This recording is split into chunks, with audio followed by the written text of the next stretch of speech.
Fjouwe keer verleer Heerenveen een duel met 4 wiens in een van die topploegen. Er waard 2 keer met 4 wiens verleen van PSV, 1 keer van Twente en ik in de arena waard het 4 wiens in Ajax. Dat mat dus oors. Ja, we hebben het er wel uitvoerig over gehad natuurlijk, wat er misgaat in zo'n wedstrijd. En ja, wat gaan we anders doen? Ik denk dat we ook in de wedstrijd, vooral als je de laatste wedstrijd terugpakt, PSV thuis, die we met 3-1 verloren hebben voor de beker. Ik denk dat het toen wel aardig stond. Ik denk die eerste helft 1-1 gespeeld, waar we zeker niet de mindere ploeg. Toen hebben we het na 5 minuten naar rust verspeeld. En ik denk als we met die instelling de wedstrijd ingaan, dat zijn we ook van plan, dan maken we een goede kans. We moeten gewoon spelen naar onze kwaliteiten. En met name als we de bal niet hebben, ja, dan moeten we nog langer geconcentreerd zijn en zorgen dat de tegenstander niet te veel ruimte krijgt.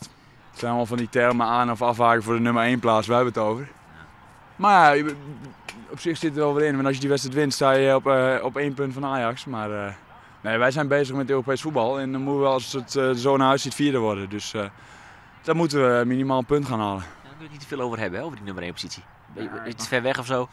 Nee, maar ik denk niet dat het reëel is. Dat heb ik ook al eerder gezegd, dat is niet reëel. Maar ja, als je gewoon 6 keer wint nog, dan is het mogelijk. Maar nee, daar moet je het niet over hebben, vind ik. Je wilt net bang te winnen voor dit Ajax? Nee, volgens mij maak ik ook geen bange indruk. Nee. Ik heb zelfs laatst een beetje overmoedig na de overwinning bij Groningen geroepen van nou kom erop Ajax. Ja, wie dat overmoedig? Nou, dat was wel een beetje in het moment van de overwinning daar. Maar de woorden blijven gewoon staan, dus laat maar komen. Heerenveen mist in Ajax de nog heel tijd blesseerde Daryl Janmaat. Zijn plak wordt innaam door Toke Smit. Jeffrey Gouwenleeuw traint Sjoerd net mooi, maar nevens Jans is hij de wensje gewoon bij. Ja, als hij er niet bij is moet je altijd wel wat zorgen maken. Maar gisteren op de training kwam er een knie tegen een knie en we houden hem vandaar uit voorzorg eruit. Maar ik ga ervan uit dat hij woensdagavond om 9 uur gewoon kan spelen.